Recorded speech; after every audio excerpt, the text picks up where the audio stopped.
Good morning, good evening, good afternoon, folks. Welcome to the CEG C-Level Connect series number 51. This is the 51st straight month. Every single month in the last 51 months, we have done a program with the CEG alumni. Today is Sunday, November 2nd, 2025, 8 p.m. Indian Standard Time. So today's program is number 51. Today's guest speaker is Mr. Shan Shamugavel, CEG 2003 Computer Science Engineering, co-founder and chief operating officer of Namma Yatri. I'll be the host. Jaitesh and Satyapriya are on travel, and Shweta will be the co-host today, along with Partha, tech support. So, Sean, are you ready? Simple questions. Yeah. First one: most memorable day in CEG. The day we entered. Okay, super. The most awful day in CEG. Day you left. Most awful day. My GRE score day. Okay, super. One thing, favorite hangout place in the campus. Canteen. Okay. One thing you did while you were at CEG that you haven't told anyone so far. I wouldn't say it now as well. Nothing like that. Yeah. Nothing like that. Okay. Favorite teacher? Uma Maheshwari ma'am. Okay. Favorite subject? Computer architecture. Okay. What was the single most valuable thing that you got from CEG? Friends. Nice. Best friend, guy or girl? A lot of them. It's not a single best. A lot Okay, of them. nice. Any crush you had while you were in CEG? Of course, everyone. Okay. Most cringe moment in CEG? Yeah, I think a little hard. Okay, Multiple. fine. Okay, final question. Describe CEG in one word. I think the best balance of growth, life lessons, and friendship. Excellent. Yeah. Excellent. Thank you for joining. You're a good sport. Thank you so much. Shweta, over to you. Yeah, I have another question to add. If you had stayed in Chennai, would you have thought about Namma Yatri, or is it the Bangalore's traffic that made you launch or think about Namma Yatri? So Namma Yatri is a very hyper local way of thinking about mobility. Okay. Namma Yatri is in fact live in Chennai as well, and it's in a slightly different form and shape. But yeah, we would have thought about any city where there was a specific problem, and it was a model which is got the pull from the drivers and the community. It's a community-led mobility model, so it doesn't matter whether it's Chennai or a Bangalore or a Delhi. Okay. Okay. So Namma Yatri has been revolutionizing the India's mobility landscape, and it's even called the Linux. You're aspiring to become the Linux for mobility, and it's so important today because even UNESCO has stressed on sustainable cities and communities to its SDG goals. Like I think it's SDG 11, and Namma Yatri is playing a great step, a great move in that step. So before we move into some serious questions, I would like to ask you, when was the last time you booked ride through the Namma Yatri, and did the driver complain you of any surge pricing? No. Actually, been a regular user. All of us. Okay. We play as not just as customers. We also drive as Okay. as drivers, and yeah, I think yesterday or day before yesterday I used it. Yeah, it was a pleasant. Okay. Wow. Okay, so that's real user testing. Yeah. Okay. So Namma Yatri has been a massive success, and as per the statistics which I saw on your website today, you have more than 12 crore trips so far, more than 1 crore registered users, and more than like 6 lakh drivers you onboarded. What do you think the customers and the drivers love the most about Namma Yatri? Yeah. So maybe a little bit of clarification. So Namma Yatri is one of the manifestations of what we do. We believe in the local community, which is like the states or the cities, to run the mobility for the respective region. We are essentially a mobility infrastructure company. The company name is called Moving Tech, and the first brand which became quite popular out of this out of our infrastructure is Namma Yatri. We have app called Chennai One, which is quite popular in the recent time, just launched 1.5 months back. Similarly, we have apps called Odisha Yatri and Yatri Sati, and Kerala Savari is going to be launched next week as well. So we essentially empower the communities and states and cities to launch a world-class mobility app, which not just serves the needs of autos and cabs, but truly goes into the public transport and other modes of shared mobility. So think of us as like an Linux, like the way you said Linux, or AWS, or a Shopify for mobility, which can be used to buy the driver unions or the state governments or local entrepreneurs who can build a world-class mobility product out of which. That's how it is done. So Namma Yatri was born because the driver unions and the associations in Bangalore were fed up of the high commission that the existing platforms like Uber, Ola charge, and the lack of transparency and trust that these platforms had. So it was the genesis was from the community. It's usually the community which wants an alternative to the existing models. And Chennai city felt that public transport is the backbone of the city. Every day, like close to 50 lakh people use different public modes of transport. Unfortunately, it's all not integrated. Everything is siloed. And they wanted an unified app, and that's the genesis of Chennai One. Same thing for Odisha or West Bengal or Kerala. And we are also going to power Bharat Taxi, which is going to be, again, the Amul for drivers. You can think of this as Amul model for drivers. India's probably first large-scale cooperative-led mobility. So think of this as the mobility company will be owned by the drivers. Wow. Like how the farmers of Amul own the Amul as a brand, and it's a multi-state cooperative. It will be launched in Delhi and Gujarat. So essentially, the underlying theme is we power the software architecture, the infrastructure, and the services layer.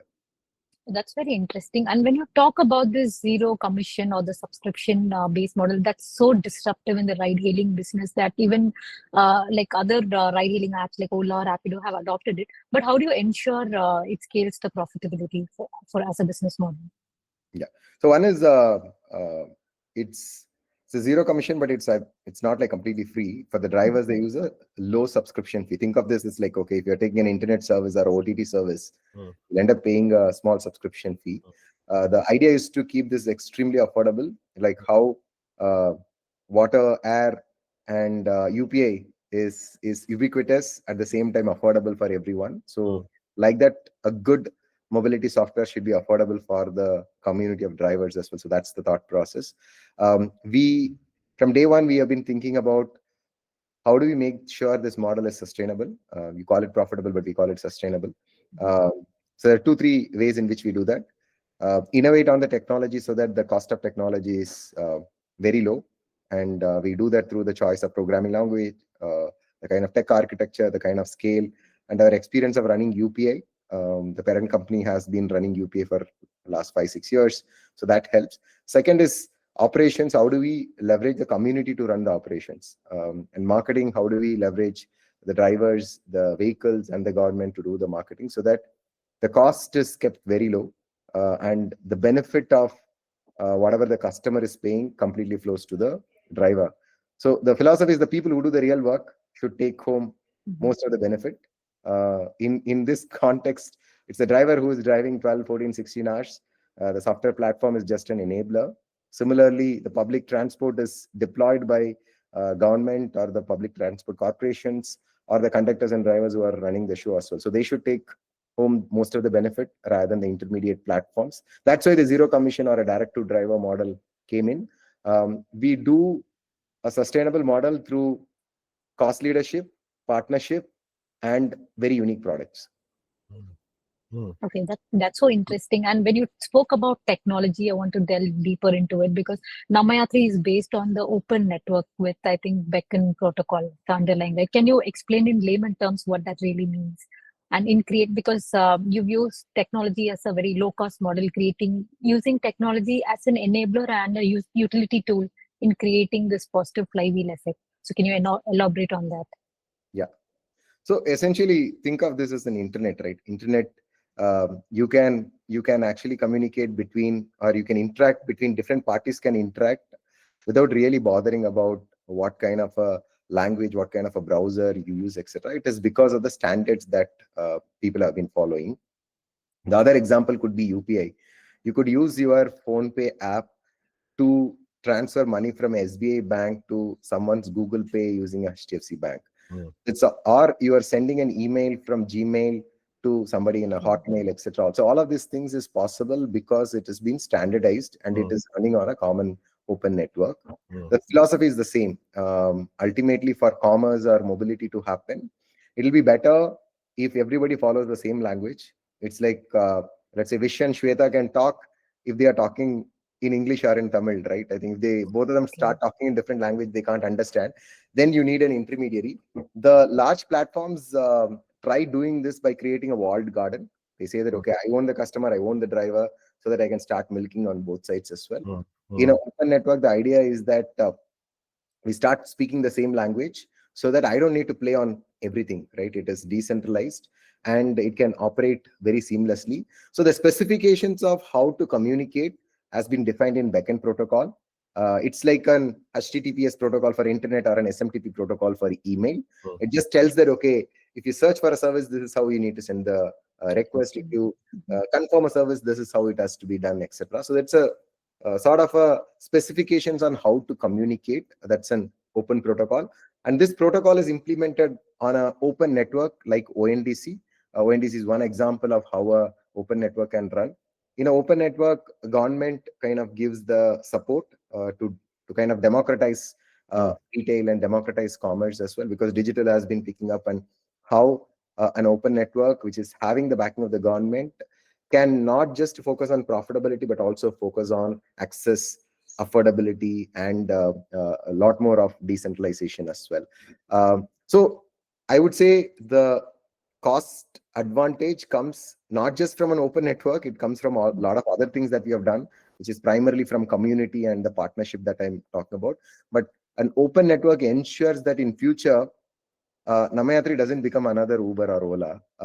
It stays within the framework of us continuing to be open and ensuring that future other players can also connect with us and then start offering a similar service.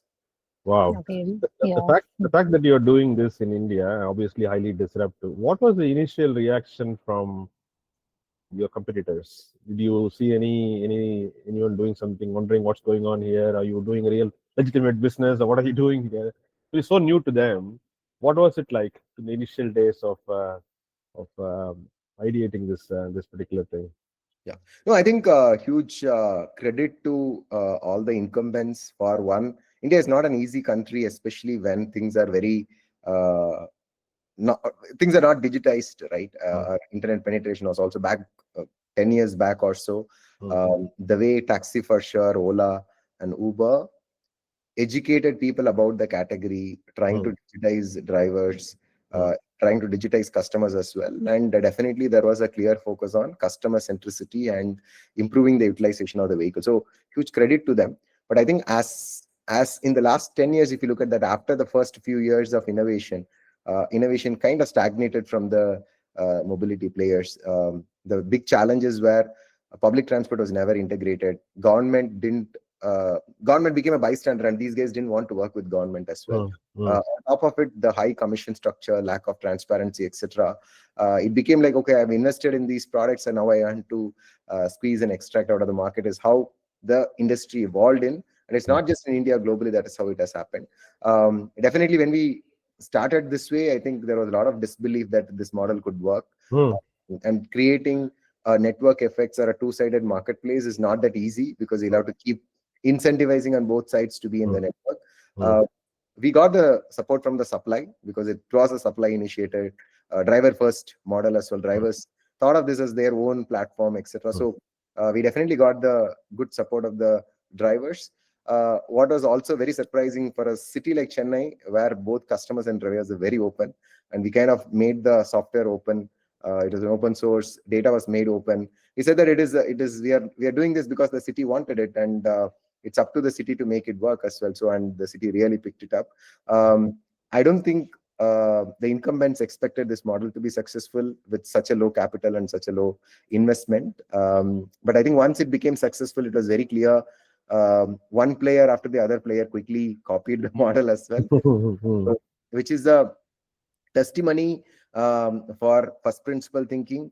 And I think we are very happy and proud that the model that we piloted and deployed in Bangalore is now the de facto standard for both for the drivers as well as for the for these mobility companies, which is I think there is an estimate of 10 to 20,000 crores of positive impact that has been created because people changing to this model as well. But yeah, I mean, that definitely creates pressure on us. I think we can't be complacent or bask on this zero commission model alone. So our bar is higher now. So we'll have to innovate more, and that innovation comes from initiatives like integrated multimodal transportation, like public transportation, even further enhancing the value for both customers and drivers.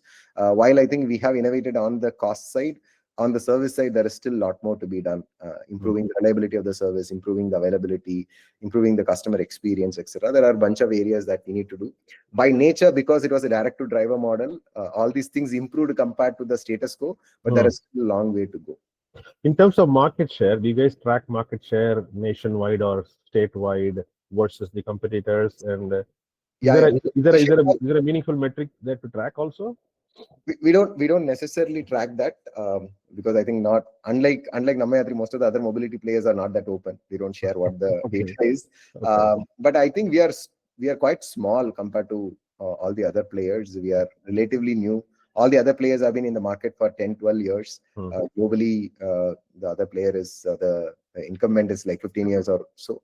The right metric to take is on a city to city basis. Are we growing? Are we sustaining the market share? Or the rides, number of rides as well? Are we able to penetrate?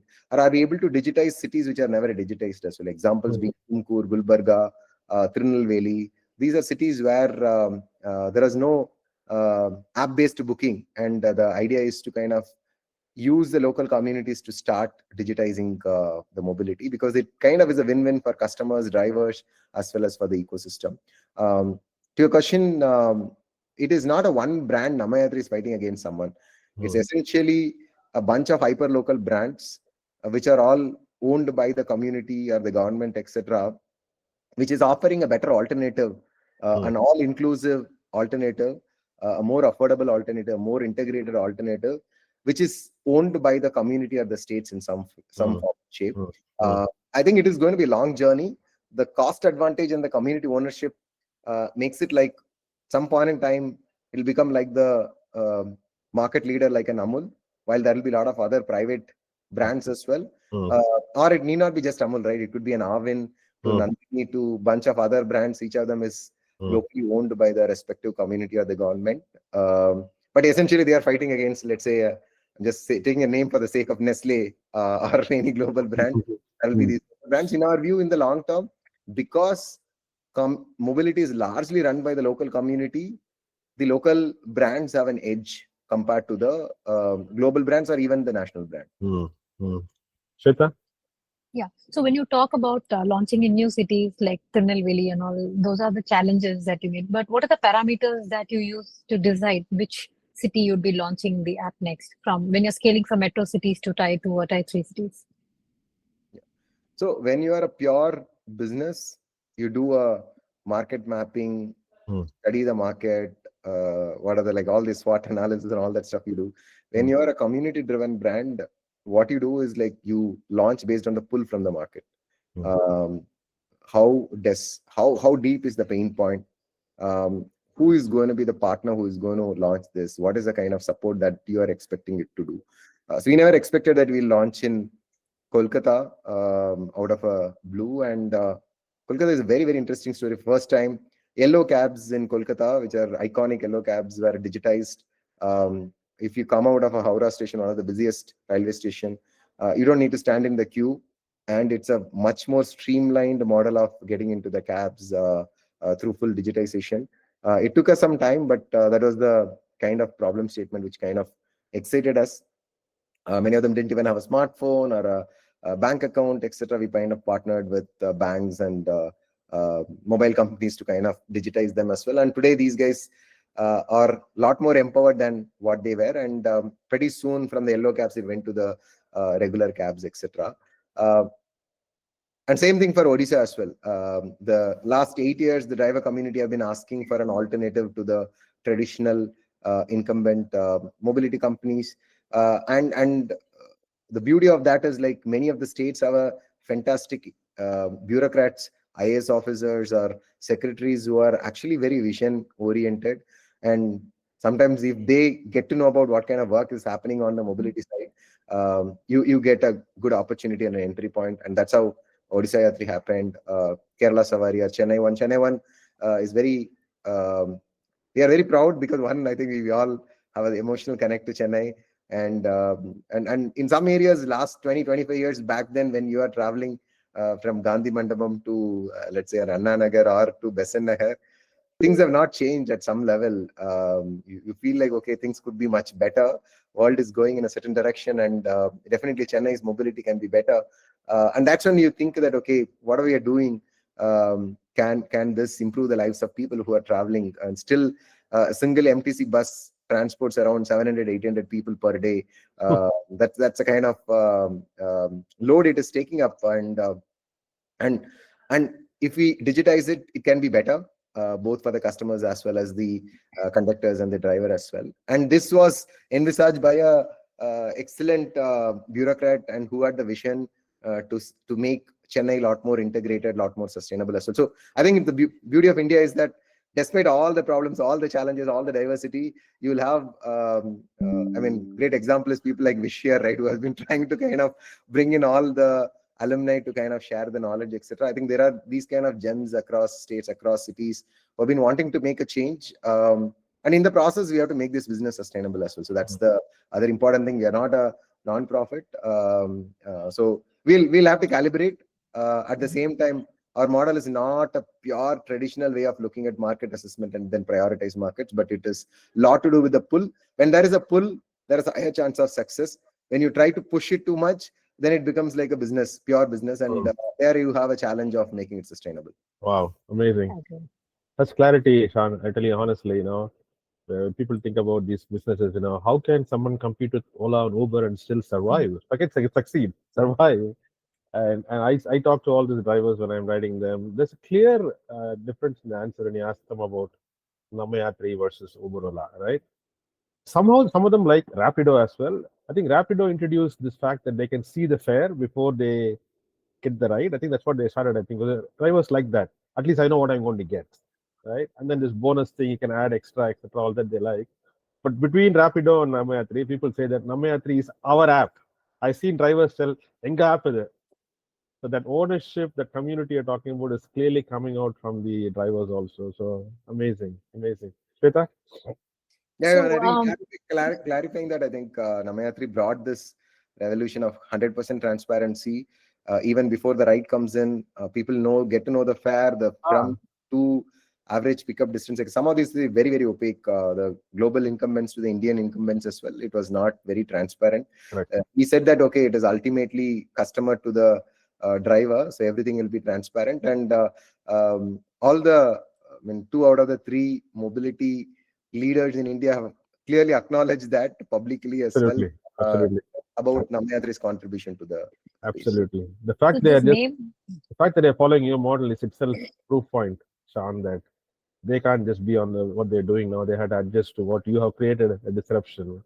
That, I think, itself is success, I think. Yeah, but yeah, I think I like the way you said, right? I think people do look at growth, market share, etc. And there you have to play long. It is not a short-term game. It is a long-term game that you have to play. Absolutely. Sweta? yeah, so this name Namma Yatri itself reminds me of the Berserk model, the living concept. It's of inclusivity, decentralization, and the self-managing approach. Gives a lot of ownership to the drivers and stuff. So that apart, I want to ask you, Shan, about how much integration of AI is done into your company, because you talk of a lot of digitization of services. So how have you been integrating AI? No, I think I don't know where you picked these 3 terms, Shweta. I think these are so close to. Oh, no, these 3, all the 3 that you said is so close to the way we think about it every day. We think about how can we make this entire self-organizing things. Like, we used to think that, okay, our job should be to build a world-class tech and infra. the cities should pick it up and then run it by themselves. If it runs like that, I think then, and it's in this process, can you make it inclusive, right?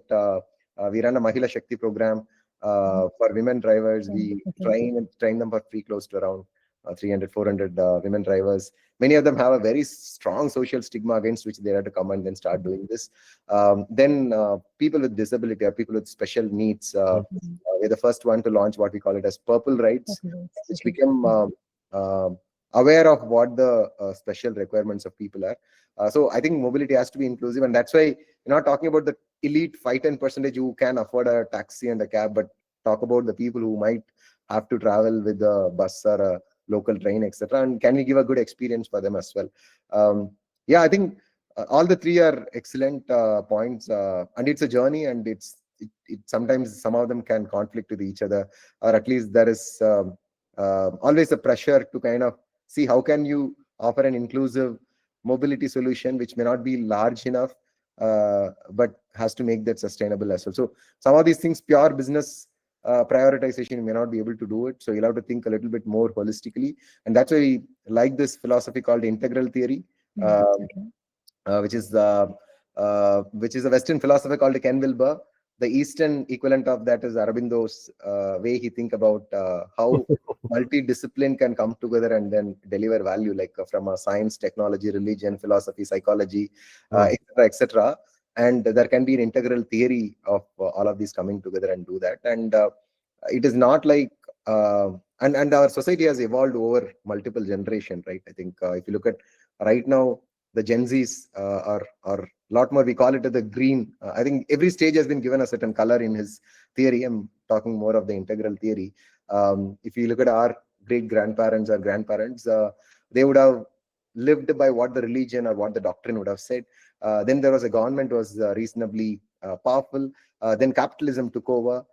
Then now it is a lot more decentralization, and Gen Zs talk a lot about the equality, the independence rights, the sustainability, etc., etc.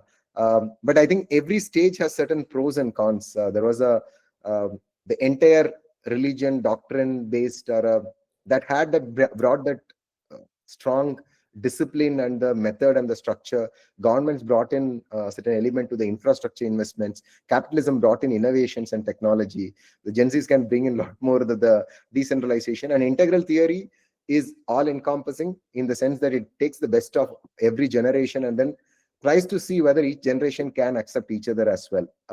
It's not like one is good or bad. It is about being your ability to see in which level or which generation you're working on, and good holistic solutions need an integration of all of this. We call this Samaj Sarkar Bazaar, which is the business government society or so. I think if you have to a large scale problem in India, you can't solve it without government's involvement. We can't solve it without the venture capital investment, and you can't solve it without the community of the people, right? I think that's why Samaj starts with Sarkar and then Bazaar as well.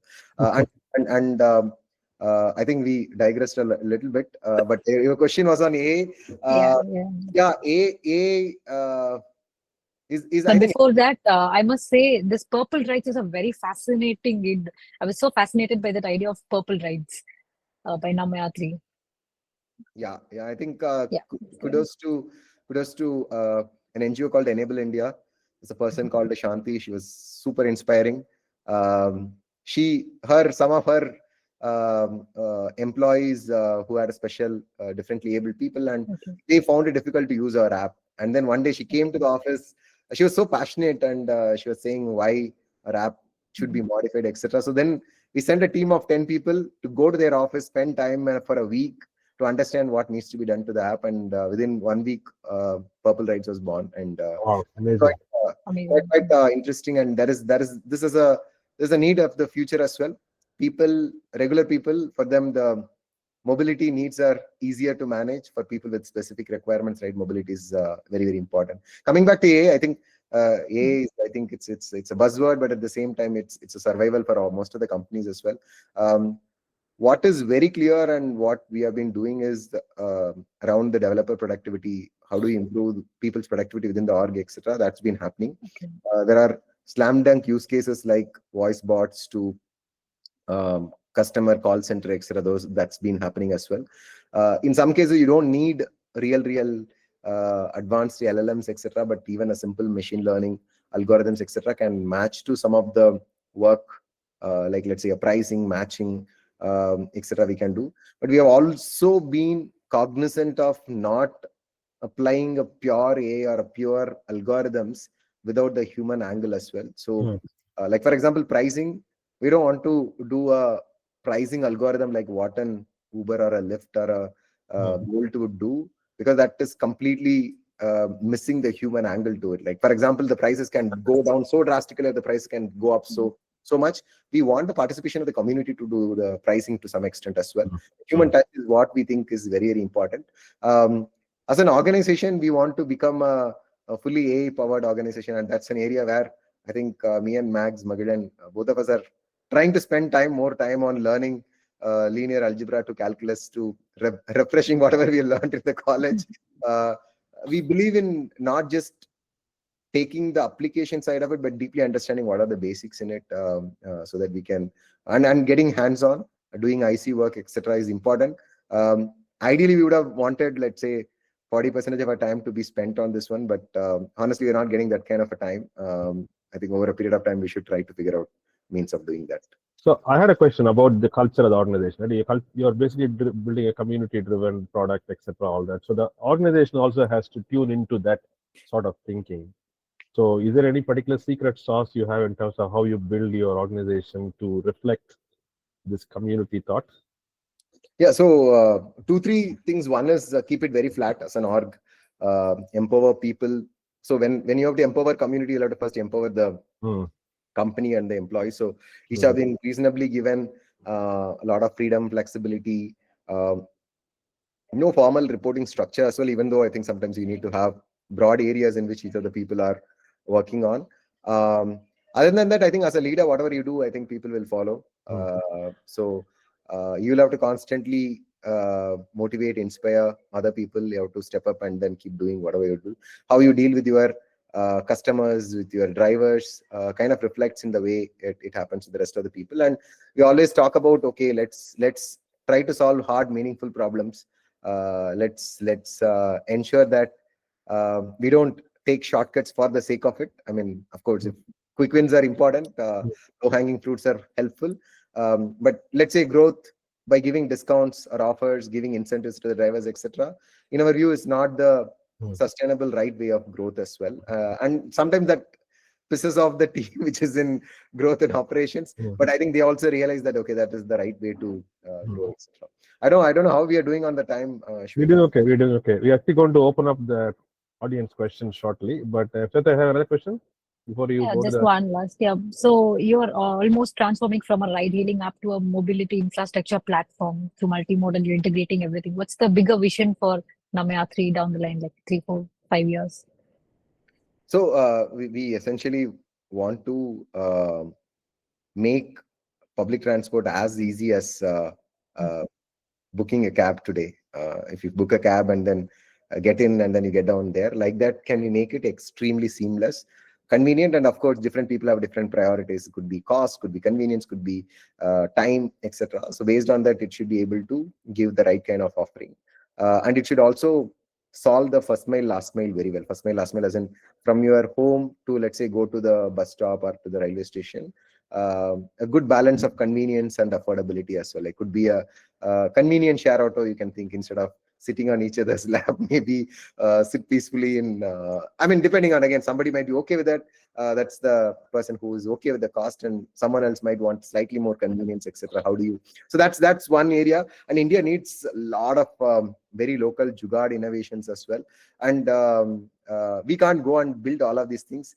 There are people who are building it. How do we integrate and digitize and give a good experience layer? So we don't necessarily go and fix the infrastructure, even though I think we can influence the infrastructure. What we do is an integration and an experience layer. If you think of typical product, is that there is an infrastructure, there is an integration, and there is an experience layer. We essentially want to play on the integration and experience layer. And the people who are building the infrastructure, who are operating the assets, etc., they should continue to get most of the benefits of doing this business. Has been the core philosophy. And there are a lot of tier 2, tier 3, tier 4 which is not digitized, etc. So that's another big area.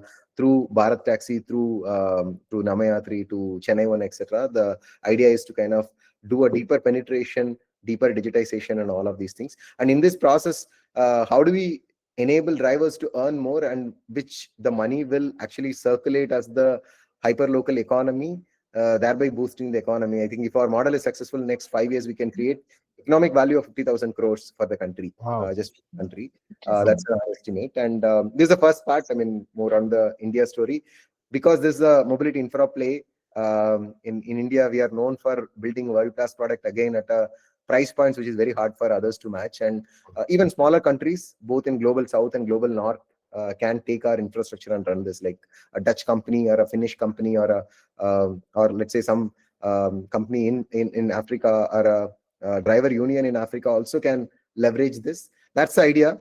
Build a truly global mobility infrastructure which can empower the communities, which can digitize the public transport. Because mobility is the fundamental freedom, right, and also the livelihood earner.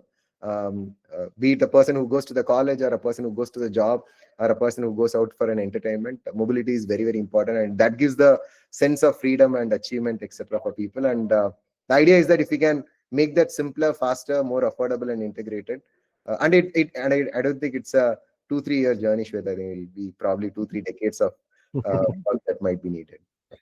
I had one last So question that's before you go to the audience. The Bharat Taxi thing that they came up with, how different? I mean, how different is it model-wise compared to what originally started in Bangalore? I thought originally the Bangalore model, where the auto drivers in Bangalore wanted to start their own cell phone thing and go from there. Is Bharat Taxi an extension of that? And how does Namma Yatri play into that space? Yeah. So Bharat Taxi is more of how we really wanted structurally the Namma Yatri to happen. But obviously, without the right kind of government backing, etc., a cooperative model is very cumbersome to manage. So when government chipped in saying that, okay, we can set up a multi-state cooperative, and the Ministry of Cooperatives, which is handled by the Home Ministry themselves, and when this was announced by the Home Ministry in the Parliament, we felt that, okay, this is not a just a namesake. This is a serious investment from the government, and Namma Yatri can extend to multiple states with the community model, with the government backing. And that's the Bharat Taxi. I think obviously Namma Yatri, when it started, it didn't have other players following the same model. Bharat Taxi today, other players have a similar model, and they will probably double down on the investment to ensure that Bharat Taxi doesn't pick up. But that's the one thing is strong government backing, community backing. In addition to that, from day one, it will be multimodal app as well, because of the government backing as well. Delhi bus, Delhi metro, e-rickshaws, everything will be integrated into Bharat Taxi, and Bharat Taxi will also go deeper into the tier 2, tier 3, and the rural mobility as well, unlike the other models. Wow. Okay, let's go to the audience. A few questions lined up. First question from an anonymous. What is the one thought that you start the day with? I'm not sure I understand the question. Do you get the question? What is the one thought? Sorry.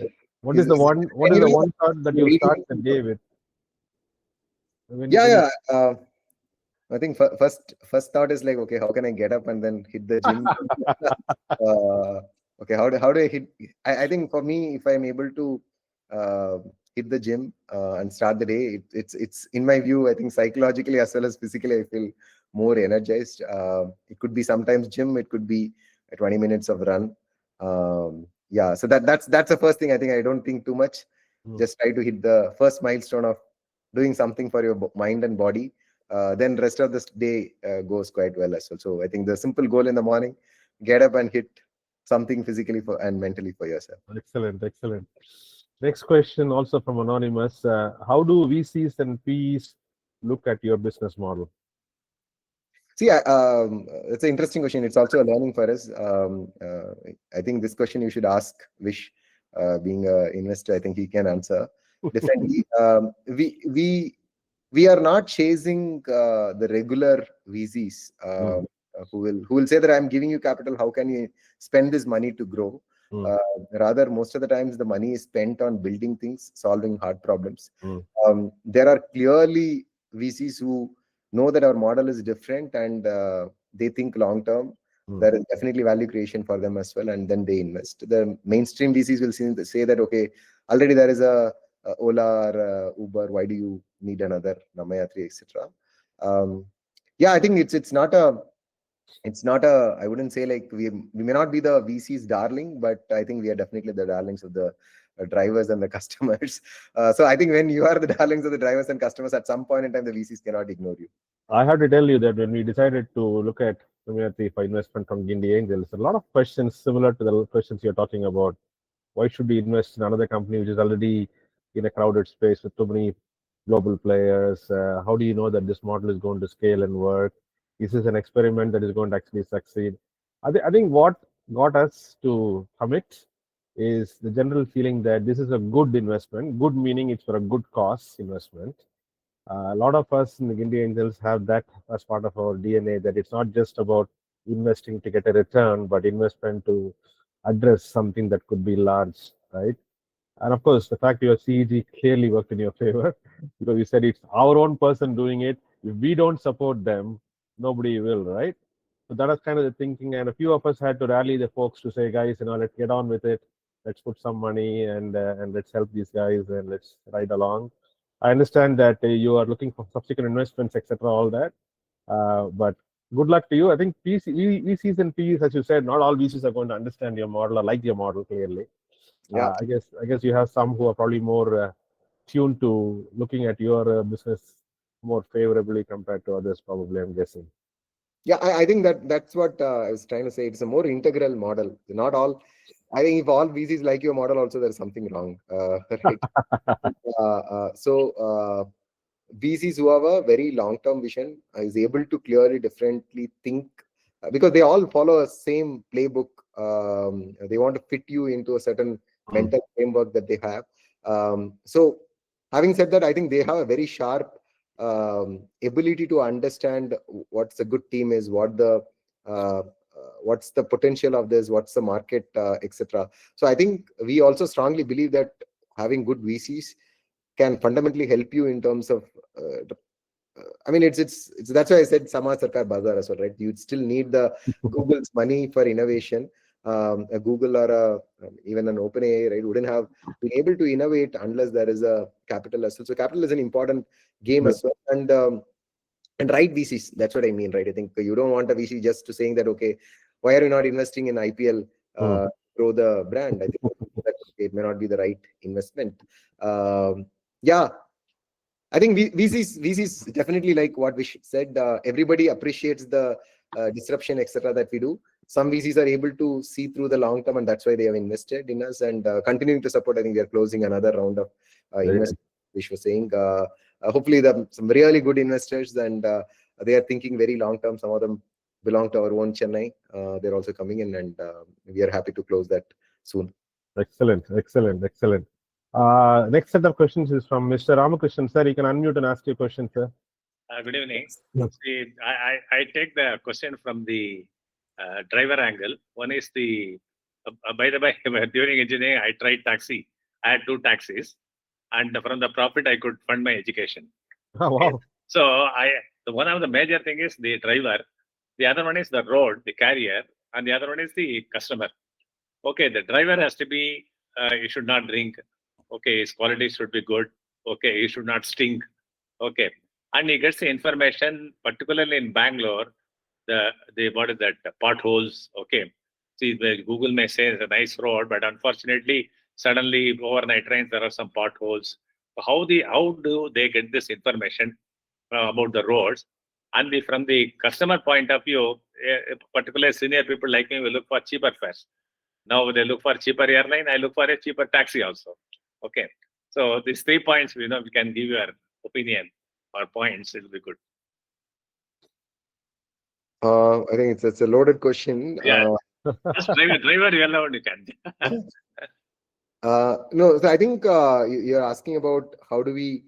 One is the quality, price, and the traffic or the. See, see, I think we cannot solve all the problems obviously. on day one. Definitely. On day one. But at the same time, can the data be shared with the respective stakeholders to solve some of the problems as well, is what we think. Right. In a two-sided marketplace, the customer wants the lowest price and the driver wants highest price. Yes. So that's the conundrum that you'll have to solve, and there is a market equilibrium that you can do, and you'll be able to give higher earnings to the driver and lesser price to the customer if you are able to run this platform at the lowest price possible. So that's our entire goal. Like people like you might be looking at certain segments of user are very service oriented. Some people are, most of them in India, at least 80-90% is very value sensitive, very price sensitive as well. So at the same time, if you look at the having seen both sides, right, we always used to think, right, actually the customer, if they pay 10-20 rupees more, it is actually better, because if you look at the economic situation of the driver versus the customer, usually it feels like, okay, ideally the prices could be slightly higher. And especially in places like Chennai, where when all the mobility platforms compete against each other, they just drive the price down. Yeah. Whereas the that's true. platform, that doesn't impact the platform, and ultimately it impacts the driver. Yeah. And because of which, in Chennai, if you book auto through, except Namma Yatri, most of the other apps, driver immediately will ask like, okay, meter evlo adukku mela oru 40 Correct. rupee. Very true. Very true. Yeah, that's Namma Yatri consciously made the price to be slightly higher, which is one of the reasons. Unlike in Bangalore, Chennai is a very price sensitive market relatively, and when we kept the price slightly fairer, whatever is the regular price, it became a little bit of a challenge for the customers to adopt. Even though customers will say that, okay, Namma Yatri, I'll get it, drivers are better behaved, they don't ask extra, etc. But the prices are higher. So we took the conscious call of, okay, prices, let it be slightly higher, because that's a fair price, and that's what the customers are today paying. Right. And just that in most cases in other apps, whatever price is being shown is not what the customers are paying. That is It's always the driver is paying extra. Yeah. Potholes, etc. I think we'll have to figure it out. I think we've been happy to work with the academic institutions and traffic departments, etc. We work with IISc. Now we have signed an MOU with IIT Madras, and to share some data for Chennai, so that they can improve the mobility situation in the city as well. So we are one of the participants in the ecosystem, and the large scale transformation will happen only when the entire ecosystem comes together and solves the problem. Agreed. Thank you so much, sir. Wish you all the best. All the best, man. Yes, thanks, sir. Janani, you had questions? Can you unmute and ask And we your have a question? couple of questions. Yeah, Janani is asking the question. Janani, Yes. go ahead. Can you unmute and ask your question? Yes. Am I audible? Yes. Good evening. Shan, good session. Actually, I liked it a lot. It was clean, clear. I'm currently an MBA student from VG IIT Kharagpur. So I have some questions in terms of marketing strategy. So you have your unique selling point. So first, when you reach out to the driver community, how you convince them with your USP? What the journey is all about at the start? So we never reach out to drivers to convince them. They reach out to us and convince us on why. So it's happened in Bangalore. So that's why I was saying it's a pull-based model. If there is a need, the drivers.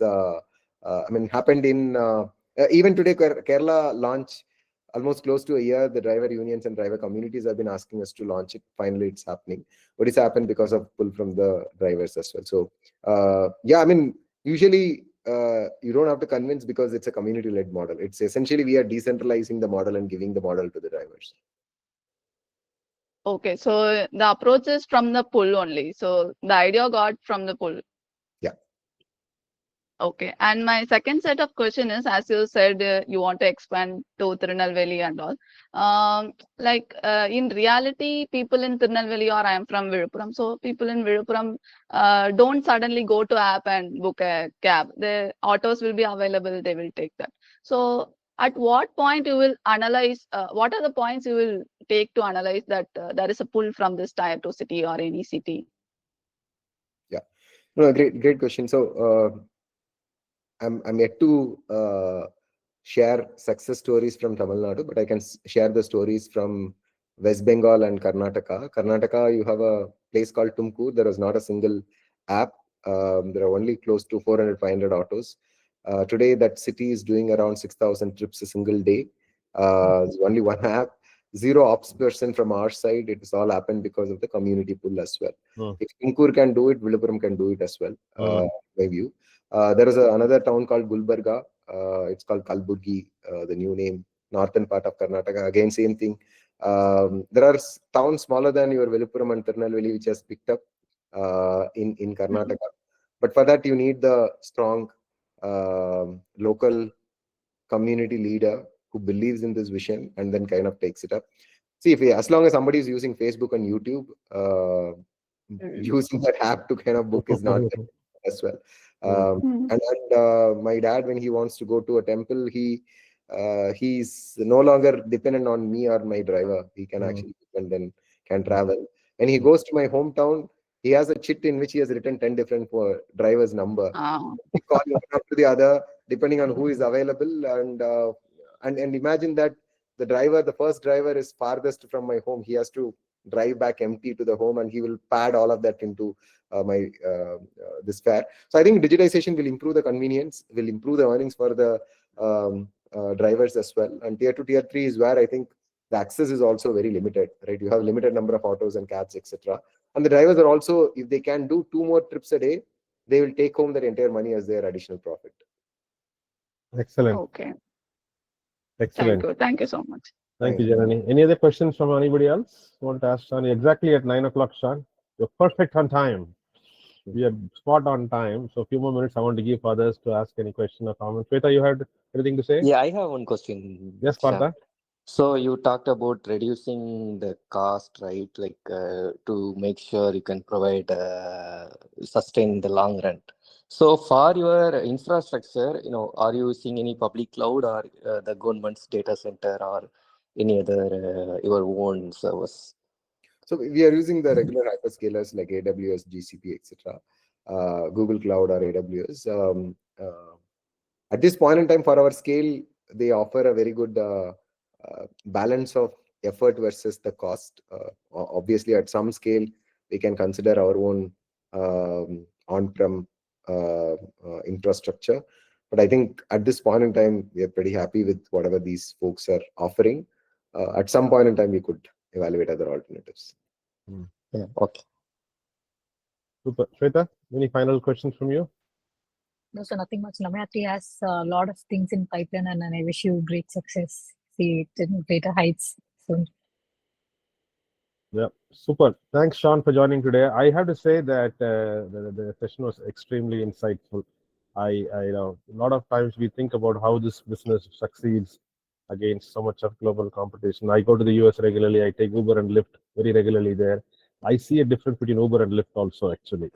The way they approach the problem. Even though they are fairly identical models, but I still see a difference in the way they approach the customers. And of course, in India, I use Namma Yatri as much as possible. The only challenge I have with Namma Yatri is that the number of drivers Namma Yatri platform may not be as much as Uber. And so in some cases, the time to get a driver is a little bit longer than, and so that's when I choose, okay, if you have to go somewhere urgent, let's jump on the thing that Uber serves. And Uber is undercutting. I had to tell you that honestly. Uber is undercutting you guys seriously in Chennai.